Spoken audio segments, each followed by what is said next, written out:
Posted by u/thrower20261962.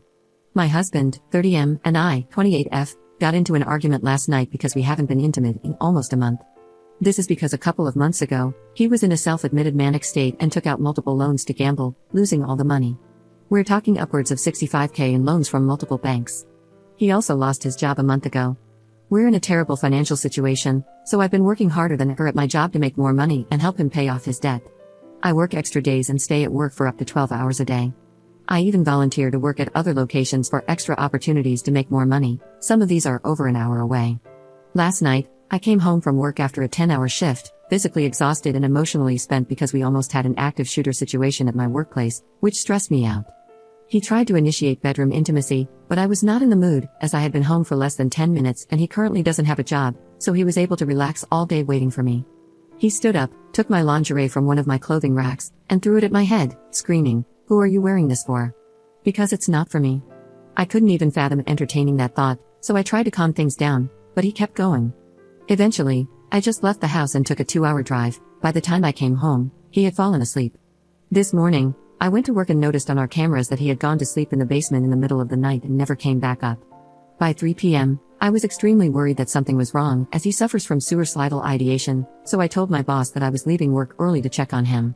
When I came home, he was sleeping in the basement, so I woke him up. He asked me to bring him ibuprofen for a headache and to go pick up breakfast for him. So I drove out to get him a Red Bull, a breakfast sandwich, and a milkshake, came home, and gave it to him. That's when he reinitiated the fight from the night before and demanded to know where the lingerie was. The previous night, when I got home from my drive, I was afraid he would destroy the lingerie, which I had spent my own money on, so I hid it in a safe place. I wouldn't tell him where it was, and he started screaming at me again. I decided to leave the house once more. Not 5 minutes later, I received a text message from him belittling all I've done for him, accusing me of cheating, telling me to go screw whoever I'm hiding my lingerie for, and saying that I bore him. I don't even know what to say. I'm heartbroken, and all I want to do is cry in the parking lot I'm currently sitting in. I feel completely unappreciated for working extra shifts to help him pay off his debts, taking care of him even after he accuses me of cheating on him, and checking on him when I think something is wrong. Honestly, that one message left me completely speechless. I don't recognize this person. I have no idea who he is. I feel degraded and humiliated by the way he spoke to me.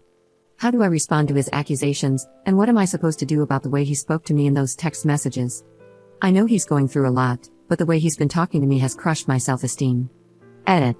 Some commenters seem to think I had hidden the lingerie when I bought it and that he found it and confronted me. That wasn't the case at all. We have a large walk-in closet with a rack dedicated to my lingerie, and they're in plain view. He has access to them all the time and often chooses which ones he wants me to wear. He knows about all of them because he helps me pick them out. The particular set he was mad about was a purple Valentine's Day set. I didn't wear it on Valentine's Day because I got my period 5 days early, so I put it away with the rest of my stuff and never ended up wearing it at all. Valentine's Day was over a month ago. Update 6 months later.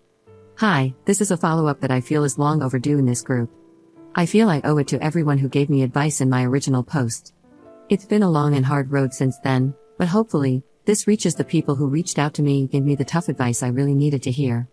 In the months following my last post, I have since left my husband and filed for divorce. After a few other incidents, one involving a gun, I started applying for jobs around the country, and by some miracle that I cannot comprehend, I landed an incredibly well-paying job that is almost 4 times my previous salary.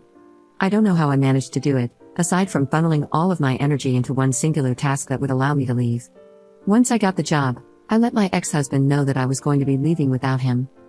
It was really nerve-wracking telling him I was leaving 5 days before I moved, but I had a really strong support system of friends and family members who made sure I was safe during this transition. Even though I told him I was going to file for divorce, during the first month after I left, he did everything in his power to convince me to stay, including threatening me on numerous occasions. He told me that if I chose to go through with the divorce, he would make it so financially destructive that I might choose to stay with him after all. Ultimately, it turns out that the law was very much on my side. While I did pay for all of the divorce fees because he is unemployed, I don't owe him anything, and the divorce itself was actually quite cut and dry. I have an incredible job, I live in a highly secure area, I moved far away, made new friends, and have been incredibly lucky to have an awesome work environment as well. I have my own townhouse, and I also took all our pets with me, as I didn't believe he was capable of taking care of them. It is in the divorce agreement that I will be keeping them for the rest of their lives. I donated just about everything I owned, came to a new place with only my pets and clothes in a suitcase, and started completely over. I can't express to anyone reading this just how liberating and peaceful this journey has been. Our house has since been sold, and he has moved across the country to live with his mom and dad as he figures out his unemployment situation. He still sends me threats followed by love bombing, although by this point, they are happening less and less each week. I cut off any personal communication with him about a month ago, and now I only speak to him through our lawyers, which is pretty easy. I'm not going to lie, though it was the hardest thing I've ever done logistically, emotionally, leaving was the best and easiest experience I've ever had. I think at the time I made my last post, I was in incredible denial, thinking I wasn't good enough as a wife and that I wasn't doing everything I could to try to fix him. I have since come to realize that I did, in fact, do absolutely everything within my control to try to save our marriage. I made us go to marriage counseling, I provided him with mental health resources, I reached out to his parents, and they agreed to send him to rehab, which he ultimately refused. I applied for countless jobs on his behalf, stayed late at work to make enough money for us, came home in the middle of the night and still made him dinner, and kept the house as tidy as I could with the little free time I had. I was there for him emotionally when he had breakdowns, I asked his friends to check in on him when he was feeling low, I made doctor's appointments for him that he didn't show up to, I consulted with a financial advisor to help us figure out how to pay off his debts, I put him in contact with a headhunter, and I gave him grace every time he had an outburst and degraded me. I spent months researching addiction just to understand him better, and I read books on how to improve trauma-bonded relationships. I did everything I possibly could. At the end of the day, no matter how much I loved him or wanted to make the marriage work because I believed it was my responsibility to fix everything, I had to step outside of myself and realize that if this were happening to anyone else I loved, I wouldn't tolerate it. I had to decide to love myself just as much as I love the other people around me, and that is the only thing that led me to leave. I'm safe, and I'm probably the happiest I've ever been in my entire life. I'm independent, confident, and learning who I am again. I'm incredibly proud of myself. My divorce will be final in just a few short weeks, and I'm excited to truly be my own person again. Anyway, I hope this update is sufficient, and I appreciate everyone who reached out to me all those months ago. Commenter. Please tell me you left him with all his debt. I hope you didn't pay a dime of his $65,000 gambling debt. Ops response. Nope, I did not.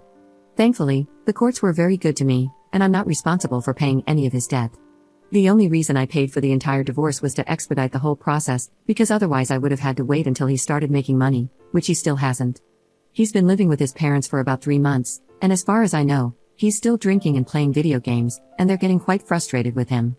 I feel really bad for him and his parents, but at the end of the day, he is an adult and is making his own decisions.